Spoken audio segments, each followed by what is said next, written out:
네, 시장의 낙폭이 조금 더 커집니다. 코스피가 지금 1.8%까지 그리고 코스닥은 3%대 하락률을 보이고 있는데요. 이렇게 시장이 안 좋을 때는 경기 방어주를 조금 보자라고 얘기하시는 분들이 있죠. 그래서 오늘은 식료품 업계를 조금 자세히 살펴볼까 하는데요. 메리츠증권의 김정욱 연구원이 나와 있습니다. 어서 오십시오. 안녕하세요. 시장이 좀 좋을 때 나오셨으면 좋은데 오늘 네. 시장이 좀 하락폭이 큽니다. 그래도 맞습니다. 저희가 좀 지켜봐야 될 것들은 봐야 되니까 얘기를 좀 나눠보죠. 최근에 그래도 그 경기 방어주라서 그런지 식료품 업계는 아주 나쁘진 않았다 이렇게 평가할 네. 수 있을 것 같은데요. 현재는 어떻습니까? 말씀하신 것처럼 이제 9월 이후 조정기 때 이제 음식료는 선방하는 좀 버티는 모습을 보여줬고요. 네. 그 부분에 있어서는 이 3분기와 4분기 실적에 대한 기대가 반영되고 있다라고 보고 있습니다.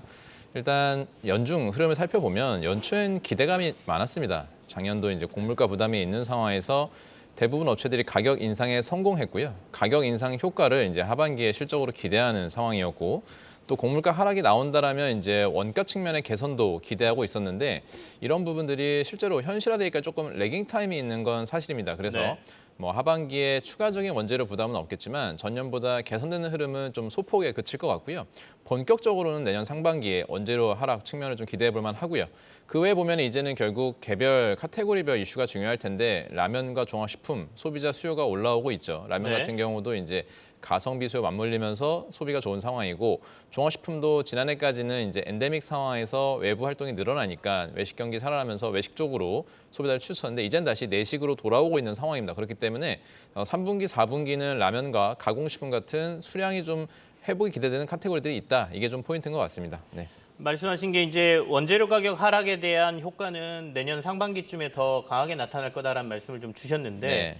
근데 반면에 최근에 이제 전쟁 상황이 또 격화되기 시작하고, 맞습니다. 뭐 인도나 이쪽은 설탕 가격에 대한 통제 뭐 이런 얘기가 나오면서 가격이 네. 좀 오르는 등의 영향이 있지 않습니까? 그래서 도리어 원자재에 대한 부담이 늘어나고 있다, 식료품 업계 이런 얘기도 있던데요. 그건 어떻게 봐야 되나요? 네, 이 원재료를 이제 좀 나눠서 봐야 됩니다. 네. 원재료는 크게 이제 옥수수, 소맥, 대두, 원당 이 네 가지 곡물이 이제 핵심 원재료라고 할 수가 있는데요. 이 곡물들 대부분 수입에 의존하고 있습니다. 그리고 최근에 이제 뉴스로 들으셨을 수 있는데 엘니뇨와 라니냐 측면에서 최근에 슈퍼 엘니뇨 얘기가 많이 나오고 있거든요. 네네. 그래서 이러한 기상이변이 영향을 주는 건 특히 엘니뇨 기간일 때는 우리가 원단가 상승을 좀 우려해야 합니다. 원당의 주요 생산 지역인 동남아, 인도 등지에 가뭄 피해를 줄 수 있는 게 엘니뇨 기상 이변인데요. 그렇기 때문에 과거 15년, 16년 사례에서도 원당 가격이 바닥에서 2배 이상 상승했던 사례가 있고요. 그런 측면 때문에 이제 원당 말씀하신 인도에서도 수출을 제한하는 게 이런 원인에 기인한다라고 보고 있습니다. 하지만 옥수수, 소맥, 대두는 이제 북미, 남미 그리고 이제 글로벌리 작황을 하고 있기 때문에 원당 작황지를 제외한 나머지 지역들에서 이 순조롭게 수확 네. 및 생산이 이뤄진다라면 제가 봤을 때는 곡종 간 차별화가 진행된다. 그래서 원당 관련된 설탕, 원재료비 상승은 불가피하겠지만 네. 다른 곡물들, 뭐 옥수수, 대두, 소맥 등 안정화될 수 있기 때문에 이러한 이제 곡물들 투입되는 기업 같은 경우에는 뭐 내년까지 특별하게 지금 우려할 만한 상황이다. 고물가 측면에서 이렇게 보고 있습니다. 네. 그러면 말씀하신 대로 설탕 쪽은 좀 우려스럽긴 한데 다른 곡물들은 아니다라는 말씀이시잖아요. 맞습니다. 그러면 실제로 생산량이라든지 재고량이라든지 곡물 시장의 현재 상황이 어떻습니까? 가격이 좀 떨어질 만한 상황인가요? 네, 일단 우리가 재고량을 보는 데이터는 소비 네. 대비 재고 비율이 있습니다. 통상적으로 30%에서 움직인다라면 안정적으로 보는데 지금 재고 비율은 뭐 전년 대비나 그리고 이제 전 월비에 봤을 때 큰 변동이 없는 상황이어서 재고 비율 자체가 좀 안정적으로 흘러가고 있고요. 또 중요하게 보는 게 주간 단위로 나타나는 미국의 작황 컨디션입니다. 그래서 미국 전체 곡물 중에서 이제 옥수수, 대두가 몇 퍼센트가 굿하고 엑셀런트 등급이냐 이걸 중요하게 보는데 네. 지금 그 레벨 자체가 평년 수준에 조금 하단에 있기 때문에 작황 자체는 크게 무리하지 않다고 보고요. 이제 수확기에 접어들기 때문에 사실 또 기상 이변이 영향을 줄 만한 시기가 이제 아닌 상황이어서 곡물가 자체로는 크게 우려할 만한 상황 아니다라고 보고 있습니다. 네. 알겠습니다. 그럼 좀 자세히 들어가 보죠. 라면부터 보겠습니다. 네. 저도 라면 워낙 좋아하기 때문에 곡물 가격 안 오른다니까 가격은 더 이상 오르지 않겠다라는 생각도 조금은 드는데요. 네. 어쨌든 우리나라 라면이 세계에서 굉장히 잘 팔린다는 소식이 계속 들어옵니다. 라면 업계 좀 점검해 주시죠. 네. 라면 쪽은 최근엔 가격 인하가 있었습니다. 네네. 예, 상반기 이제 경제부총리 발언 때문에 이제 가격 인하가 있었고요. 주력 제품에 대한 인하가 7월부터 진행이 됐습니다. 하지만 여전히 수요가 강하게 뒷받침되는 상황이기 때문에 3분기 실적에서도 라면 쪽은 기대해 볼 만하다라고 생각을 좀 하고요. 주요 이제 라면 업체들은 삼양식품과 농심 그리고 이제 오뚜기가 있는데 오뚜기는 라면보다는 일반 식품 쪽 비중이 높기 때문에 농심과 삼양식품을 라면의 주요 종목으로 저희가 보고 있고요. 네네. 두 기업 모두 3분기 실적은 호조가 기대가 된다. 특히 농심 같은 경우는 이제 미국에서의 성과가 기대가 됩니다. 미국은 올해 초에 샘스클럽 전 매장 입점하는 등 채널 확장이 진행이 되고 있고요. 라면 쪽에서 좀 매스 제품들, 뭐 신라면, 그다음에 뭐 생생 우동, 그다음에 돈코츠 라멘 같이 미국에 특화된 제품들이 인기를 끌고 있어서 미국 내에서는 꾸준히 연간으로 두 자릿수 성장을 이어갈 걸로 보고 있고요. 삼양식품은 이제 수출 데이터로 우리가 확인하는데 농심은 현지에 공장을 지어서 생산을 하고요. 삼양은 국내 공장에서 수출로 판매를 하고 있습니다. 근데 네. 수출 데이터가 매우 양호하게 나오면서 삼양식품의 3분기 실적도 매출, 영업이익 모두 기대가 되는 상황이고요. 다소 이제 뭐 마케팅비 집행한다는 우려가 있긴 하지만 이 부분이 상반기 대비 좀 소폭 증가에 그칠 걸로 보고 있어서 3분기, 4분기에도 전년비 좀 고성장 기조를 이어갈 걸로 보고 있고요. 두 기업은 대표적으로 이제 소맥, 밀가루를 원재료로 쓰는데 소맥 네네. 가격은 연초부터 계속 하향 안정화되고 있는 상황입니다. 그렇기 때문에 원재료비 측면에서 3, 4분기 때 다른 기업 대비 좀 뚜렷하게 원재료 인하 효과가 나타나는 건 라면 쪽일 거다라고 저는 예상을 하고 있습니다. 네. 방금 전에 나온 그래프로만 보면 삼양식품의 수출이나 이런 것들이 굉장히 많이 늘었다라는 생각은 좀 드는데 네. 어떻습니까? 그러면 라면은 그냥 해외에서 계속해서 이렇게 트렌드로 국내 라면의 인기가 있을 거라고 보십니까? 아니면 약간의 유행 트렌드를 탄 거다. 그러니까 이른바 불닭볶음면이라고 하는 네. 매운맛에 대한 트렌드, 일시적인 네. 유행이다 이렇게 보시나요?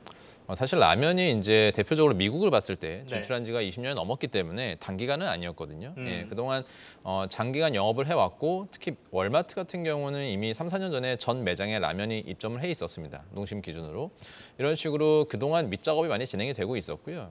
코로나를 거치면서 이 비대면 OTT 서비스가 활성화되면서 K 컨텐츠의 위상이 올라갔고 또 K-팝의 위상도 올라간 상황에서 이 K-푸드에 대한 관심까지 오고 있다는 좀 보고 있습니다. 그렇기 때문에 이런 현상이 뭐 단기간 내에 유행으로 그치기보다는 코로나 기간 장기간 동안 쌓아 올린 이 컨텐츠 경쟁력이 또 그 확장되는 그 한 측면이 있다고 보고 있고요. 네.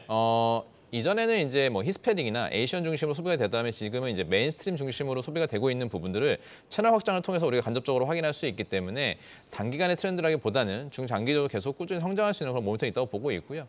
사실 이제는 과거에는 매운맛 제품도 어떻게 먹어 이렇게 많이 걱정하셨는데 최근에 제가 뭐 TV 프로그램이나 예능을 보게 되면 어린 학생들 뭐 빨간 음식들 잘 먹거든요. 국내 좀 네네. 매운맛 제품들 잘 먹기 때문에 이런 부분들이 사실 어릴 때부터 훈련이 돼 와서 이제 적응했기 때문에 성인이 돼서 소비가 이뤄지는 이런 현상이기 때문에 저는 선순환 구조에 들어와 있다라고 판단을 좀 하고 있습니다. 네. 장기적으로도 국내 라면의 인기가 좀 지속될 가능성이 높다 이렇게 보시는 거예요. 네. 그러면 음식료주 중에 우리 영건님께서 보시는 가장 최선호주는 어떤 건가요? 네, 앞서 이제 라면 쪽 많이 말씀드렸기 네네. 때문에 3분기 실적도 기대가 되고 4분기까지 호실적 이어갈 수 있는 농심과 삼양식품 좋게 보고 있고요. 네. 라면에 대한 부분은 많이 말씀을 드렸고 추가적으로는 이제 종합식품 업체인 CJ 제일제당을 선호하고 있습니다. CJ 제일제당은 이제 지난해 3분기부터 엔데믹 상황에서 이제 가공식품의 수요가 줄어들면서 좀 부진한 모습을 보였는데요. 이런 수요 감소가 3분기, 4분기, 올해 2분기까지 이어졌고요.